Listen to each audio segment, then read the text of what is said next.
민수기 14장 1절부터 12절까지 말씀을 통해서 믿음이 커지면 두려움은 작아진다. 믿음이 커지면 두려움은 작아진다 라는 제목으로 말씀을 함께 나누겠습니다.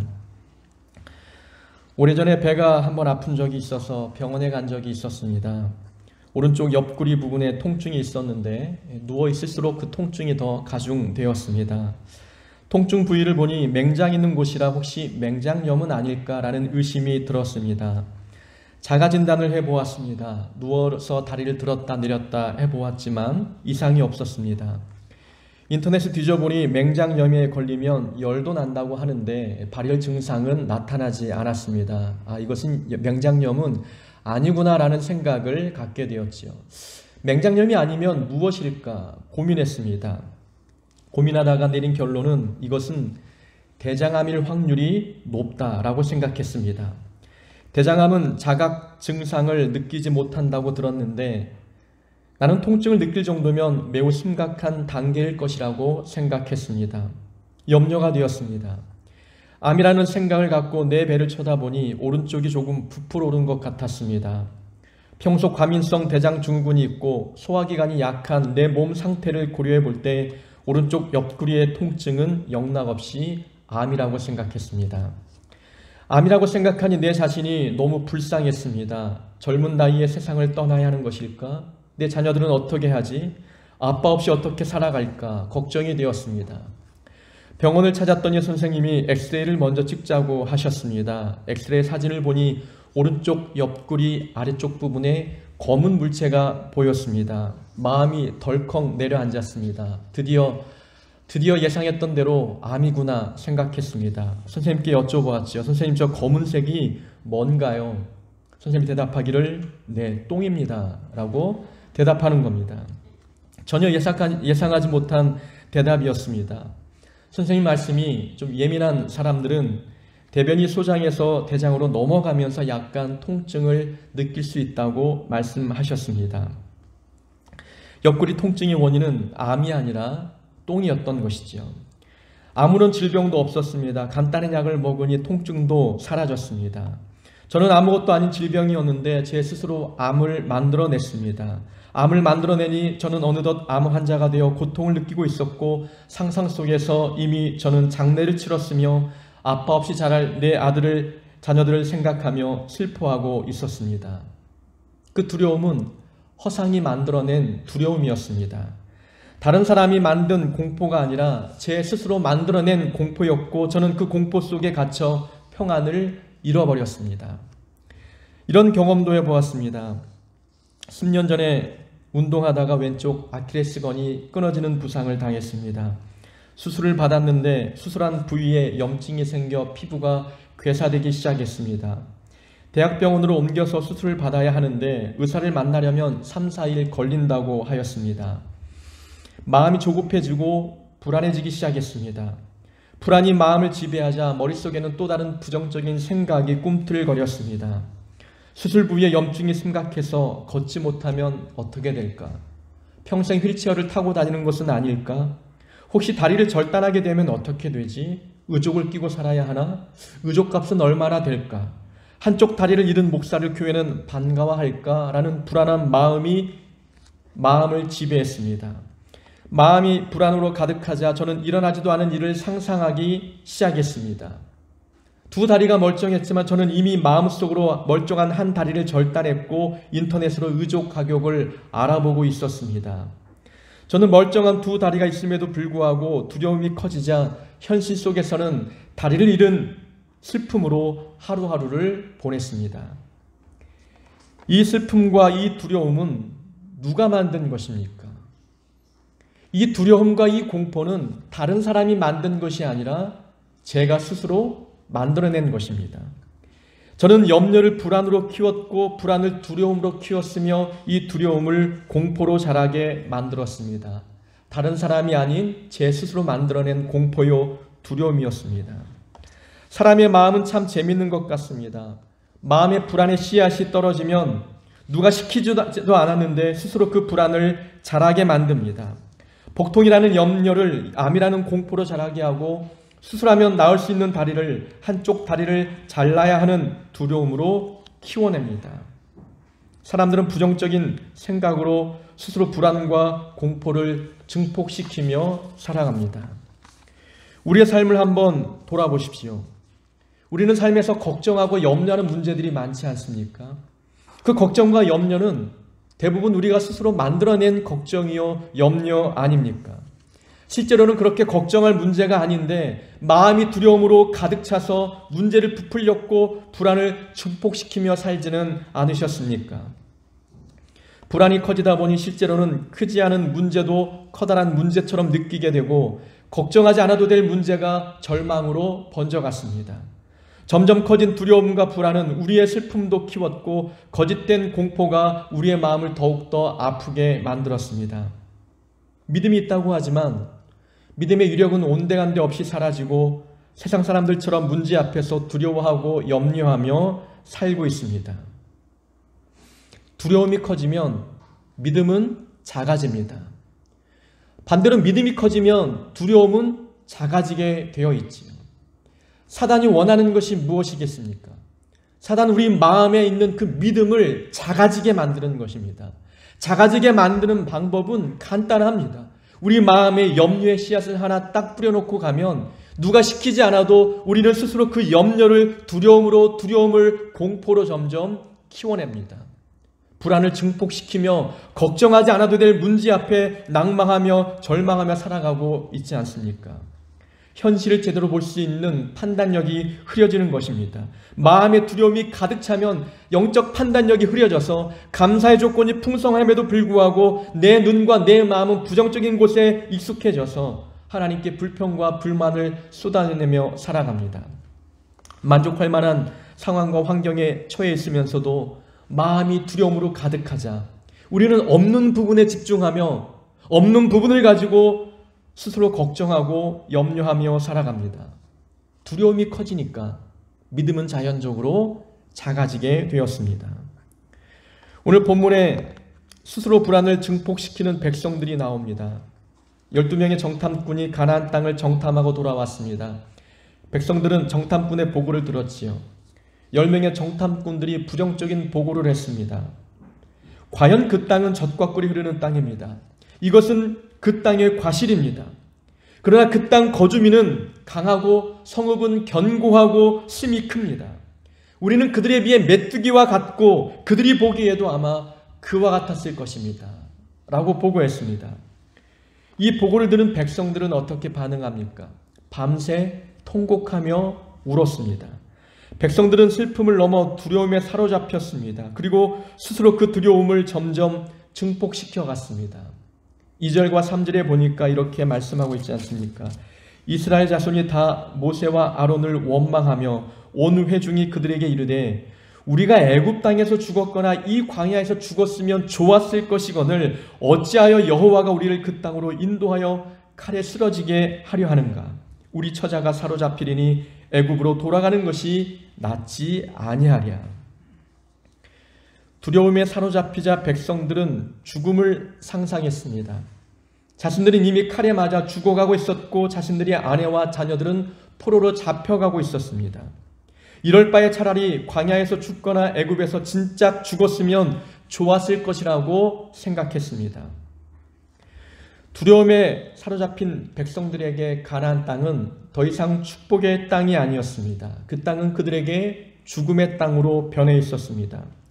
백성들은 일어나지도 않은 일을 이미 일어난 일인 양 믿기 시작했던 것이지요.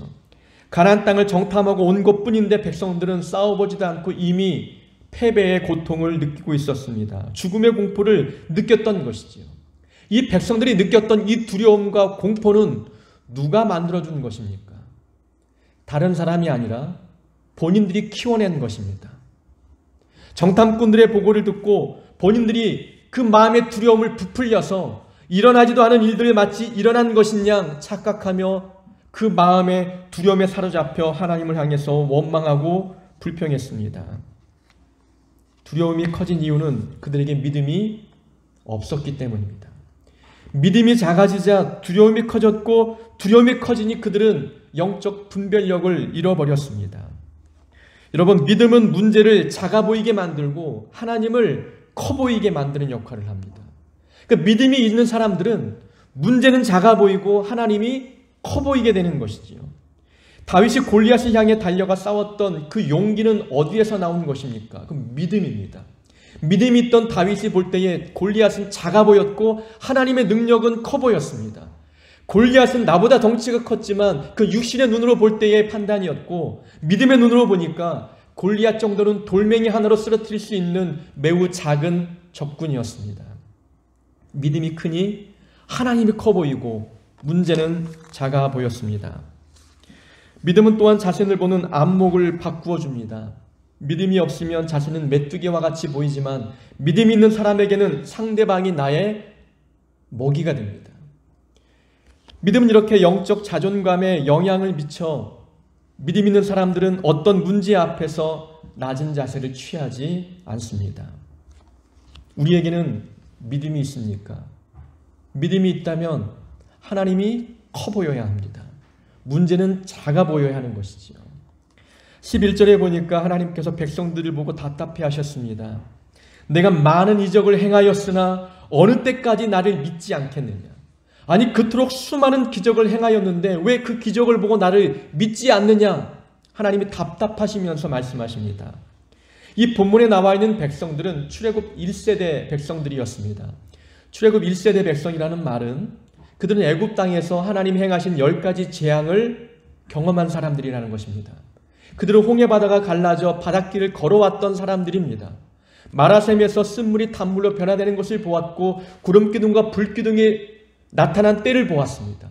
어느 날 아침 일어나고 보니 만나가 내려졌고 고기가 먹고 싶자 말하자 그리고 고기 메추라기가 내려지는 것을 직접 목격한 사람들입니다. 상식적으로 생각해 보아도 이런 놀라운 이적을 경험한 사람이라면 믿음이 자라나야 되는 것 아니겠습니까? 근데 하나님 볼 때에 전혀 백성들은 믿음이 자라나지 않았습니다. 그 누구도 경험하지 못한 놀라운 이적을 체험했지만 그 체험이 그들의 믿음에 영향을 주지 못했던 것입니다. 이유가 무엇 때문입니까? 이 백성들은 기적을 수단 삼았습니다. 기적은 내 필요를 채우는 역할만 하는 도구였습니다. 하나님께서 기적을 베푸신 이유는 하나님을 보라는 겁니다. 기적을 통해 하나님을 알고 하나님을 삶의 목적으로 삼으라고 우리에게 보여주신 것입니다. 근데 하나님이 목적이 되어야 되는데 하나님이 수단되고 있었습니다.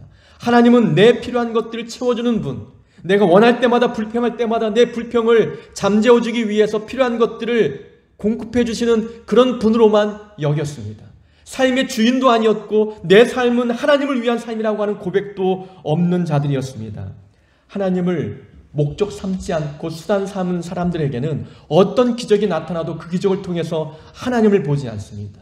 믿음이 자라지 않는 것이지요. 우리는 하나님을 목적 삼고 삶에 내 능력 이상의 놀라운 이적과 은혜가 나타났다면 그것을 통해서 하나님을 삶의 주인으로 삼아야 합니다. 믿음이 성장하도록 하나님을 목적 삼는 삶을 살아야 하는 것이지요. 믿음이 자라야 두려움이 작아지기 때문에 그렇습니다. 믿음이 성장하려면 그럼 우리는 어떻게 행동해야 할까요? 오늘 본문을 통해서 한번 찾아보고자 합니다. 사람들이 보통 문제를 만나면 어떻게 행동할까요? 사람들은 문제를 만나면 그 문제를 해결하는 데 집중합니다. 근데 하나님이 원하시는 모습은 우리가 그 문제를 해결하려고 덤벼드는 것이 아닙니다. 하나님은 문제 앞에서 우리가 어떻게 반응하는지 거기에 집중하십니다. 믿음이 자라려면 우리가 알아야 될 첫 번째 교훈은 문제를 해결하려 하지 말고 문제 앞에서 믿음의 반응을 보여야 합니다. 오늘 본문에서 정탐꾼이 보고를 했고 2명의 정탐꾼은 우리가 이길 수 있다 말했지만 10명은 우리는 그들이 볼 때에 메뚜기와 같다고 보고했습니다. 이 보고를 듣고 백성들이 두려워했지요. 그들이 내린 해결 방법은 무엇입니까? 이 상황 어떻게 하지? 어떻게 해결할까? 그들은 해결 방법으로 먼저 모세와 아론을 원망했습니다. 그리고 그들은 더 이상 필요 없고 우리는 새로운 지도자를 뽑아서 애굽으로 돌아가자라는 결정을 내렸습니다. 백성들이 내린 해결 방법은 우리는 이길 수 없으니 과거로 돌아가는 것이 그들이 내린 결론이었습니다. 문제, 고난이 다가오자 이 백성들은 이 고난 앞에서 믿음의 반응을 보이기보다도 이 고난을 어떻게 해결할까? 이 문제를 어떻게 해결할까? 고민에 빠졌던 것입니다. 인생의 고난은 우리가 덤벼들어도 해결할 수 없는 고난들이 너무나 많습니다. 우리 힘으로 감당하지 못할 문제들이 너무나 많다는 것이죠. 하나님은 우리에게 고난을 주신 이유는 고난을 해결하라고 주신 것이 아닙니다. 이 고난 앞에서 믿음의 반응을 보이도록 하기 위해서 우리에게 고난을 만나게 하신 것입니다. 가나안 땅으로 인도하신 분이 누구입니까? 하나님 아닙니까? 본문의 백성들도 하나님이 인도하셨다는 것을 알고 있었습니다. 3절에 보니까 여호와가 우리를 그 땅으로 인도하여, 여호와 하나님 우리를 인도하셨다는 것 그들도 믿고 알고 인정하고 있습니다.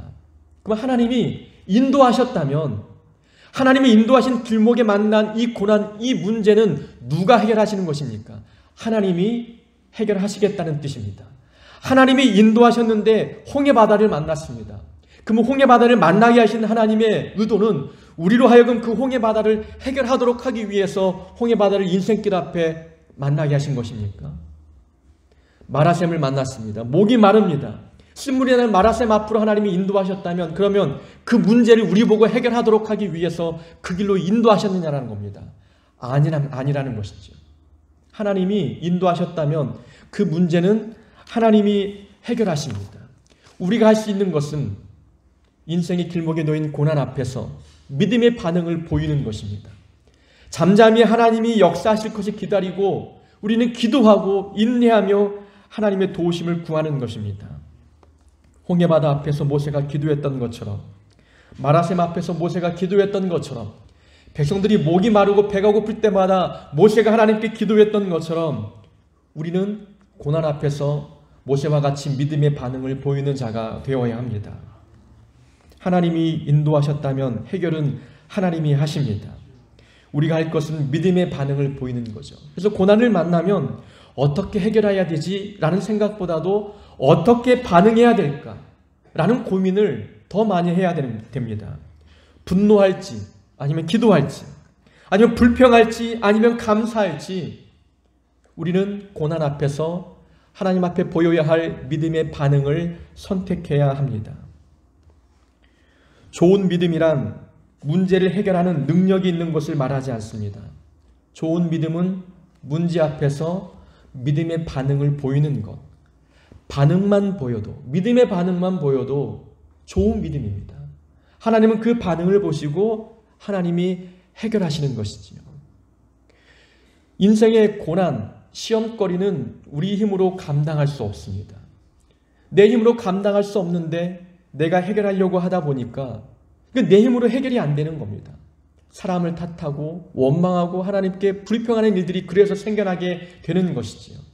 하나님이 인도하셨다면 하나님이 해결하실 것이고, 우리가 할 수 있는 것은 고난 앞에서 믿음의 반응을 보이는 것뿐입니다. 믿음의 반응을 보이면 하나님이 역사하십니다. 그럼 믿음이 자라고 우리 마음의 두려움은 줄어들게 될 것입니다. 백성들이 통곡하자 여호수아와 갈렙이 옷을 찢으며 선포했습니다. 우리가 정탐한 땅은 하나님이 말씀하신 대로 젖과 꿀이 흐르는 땅입니다.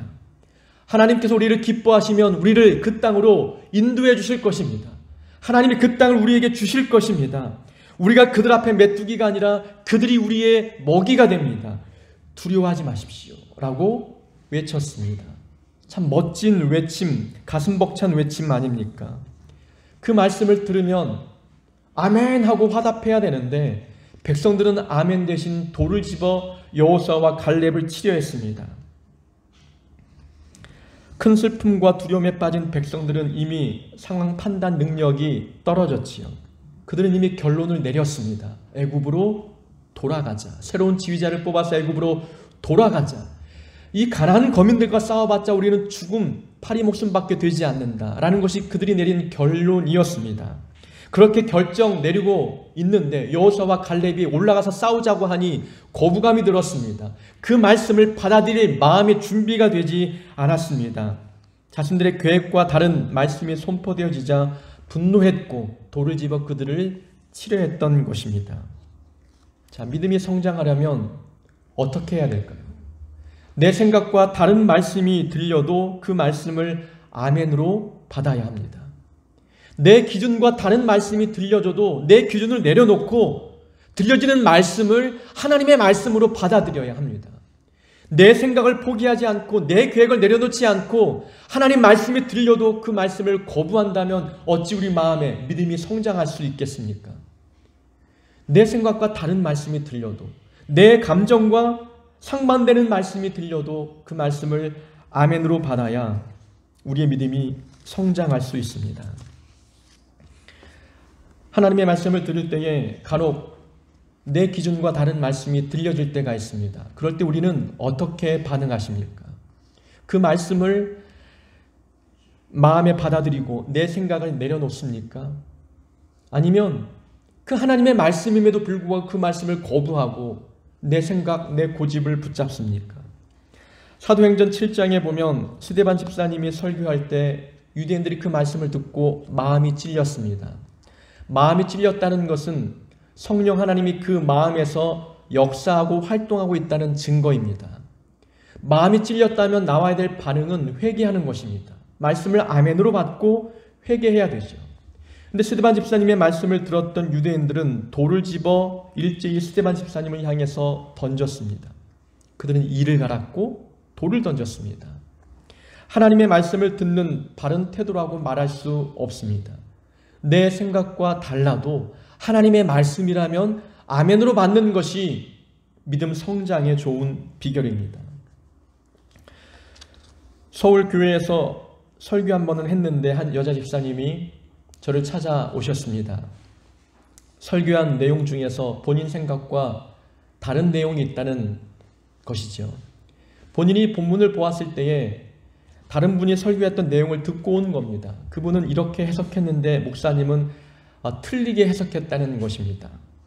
제가 대답했습니다. 집사님이 알고 계신 내용도 그렇게 해석해도 되지만 본문의 문맥을 고려해 볼 때에 제가 해석한 내용이 좀 더 합리적입니다. 제 해석이기도 하지만 주석에 볼 때에 그렇게 해석한 분들도 많습니다. 라고 대답해 드렸습니다. 그분은 인정하지 않았습니다. 저를 바꾸려고 합니다. 대화를 해도 대화가 원점에서 벗어나지 않았습니다. 제 말을 드리는 것이 아니라 신학자의 말입니다. 라고 해도 목사님은 영빨이 없어서 잘 모르는 것이고 신학자들도 영빨이 없어서 잘 모른다고 합니다. 본인은 대한민국에서 5손가락 안에 드는 영빨이 좋은 사람이라고 자칭 그렇게 자랑삼아 이야기했습니다. 아무리 대화해도 결론이 맺어지지 않자 대화를 중단하고 그분과의 만남을 피했습니다.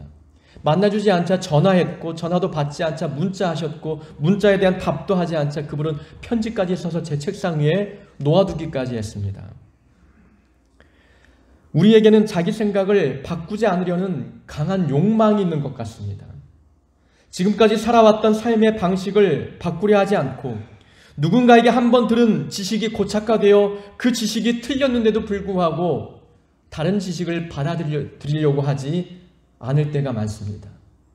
내가 좋아하는 사람이 한 말은 진리이고 나와 친한 사람이 한 말은 나에게 진리처럼 받아들입니다.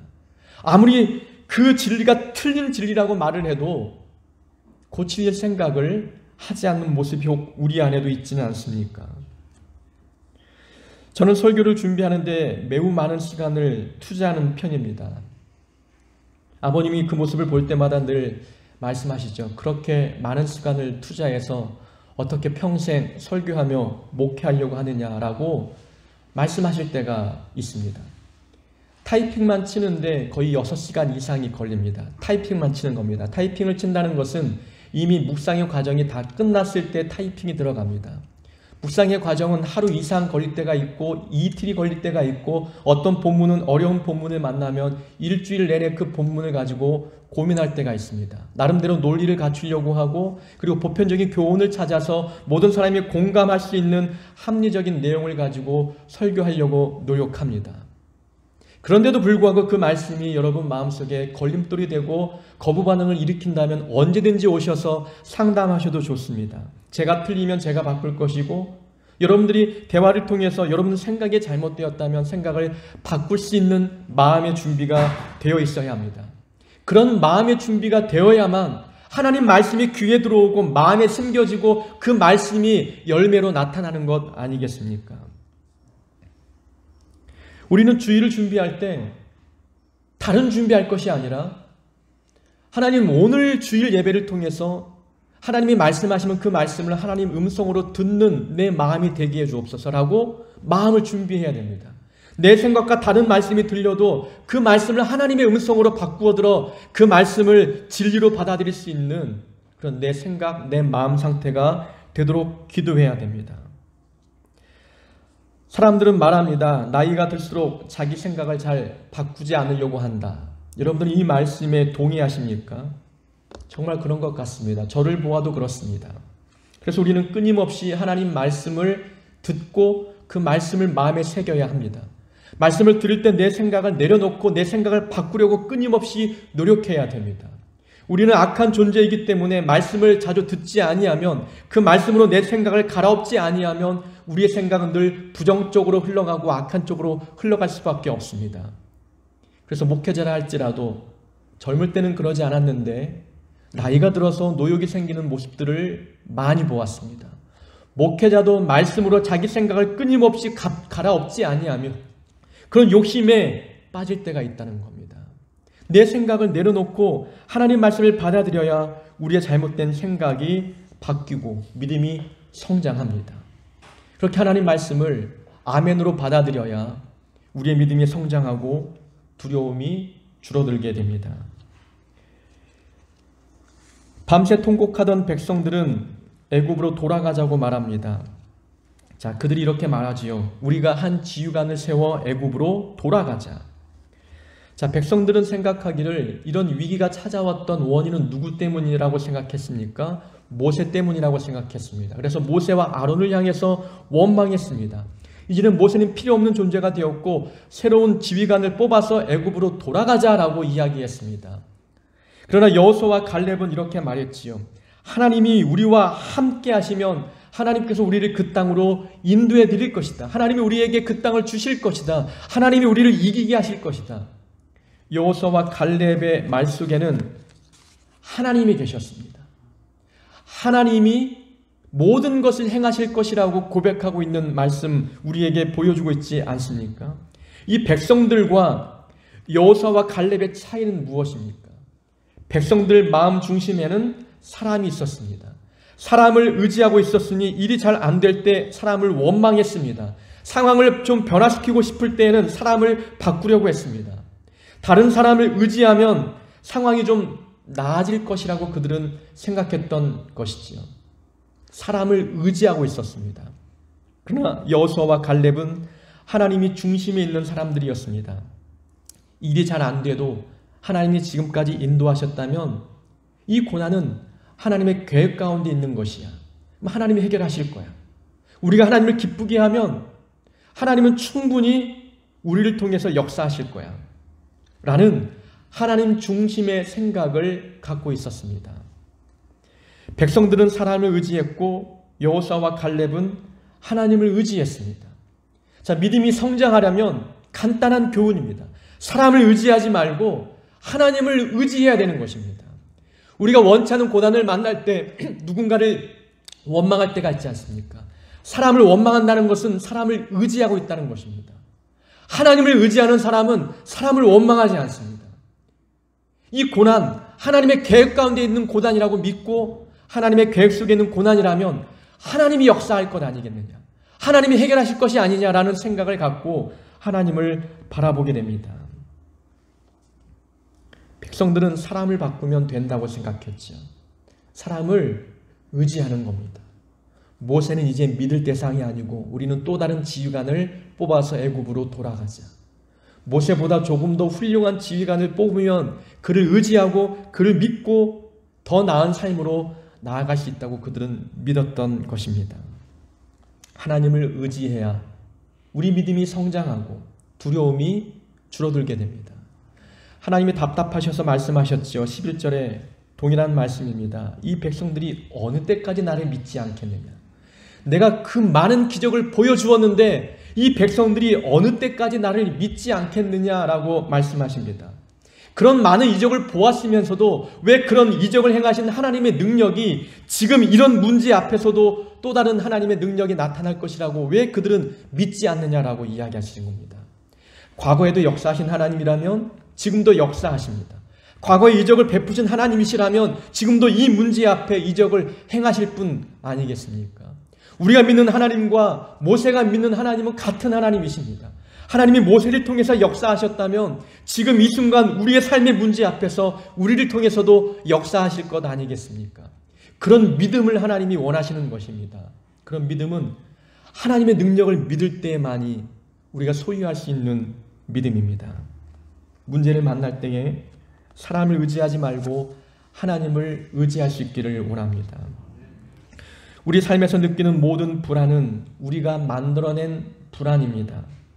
하나님의 능력에 대한 믿음이 부족해서 우리는 마음속에 염려를 불안으로 키웠고 그 불안을 두려움으로 증폭시켰습니다. 하나님의 능력을 믿는 믿음이 있다면, 믿음이 커지면 마음속에 불안과 두려움은 줄어들게 되어 있습니다. 문제를 해결하는 데 집중하지 말고 문제 앞에 믿음의 반응을 보이는 데 집중할 수 있길 바랍니다. 내 생각과 다른 말씀이 들려도 아멘으로 화답하며 그 말씀을 하나님의 음성으로 받아들일 수 있는 믿음이 있길 원합니다. 사람을 의지하지 말고 하나님을 붙들 수 있기를 바랍니다. 그렇게 될 때에 우리 안에 믿음이 성장할 것이고 성장한 믿음이 우리 마음의 두려움을 잠식시킬 것입니다. 울지 않아도 될 문제로 울거나 낭망하지 않아도 될 일 앞에서 낭망하는 일이 있다면 우리 믿음을 속히 키워나갑시다. 믿음을 키워냄으로 말미암아 하나님 우리 삶에 역사하셔서 우리 마음의 두려움을 제거해 주실 것입니다. 그런 공서북교의 성도 되기를 주의 이름으로 축원합니다.